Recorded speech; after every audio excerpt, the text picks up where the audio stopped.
Hello everyone and Aslama. Today we are learning the most important Arabic questions word. These words help you start conversations in Arabic very quickly. Let's begin with a simple one. ما. This means what? For example, ما اسمك? What is your name? Next word, من. That means who. For example, we can say من هذا? Who is this?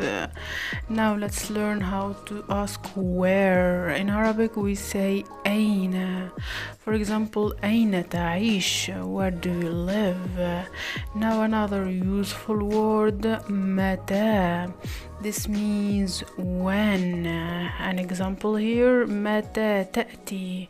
When are you coming? Now let's learn why. لماذا?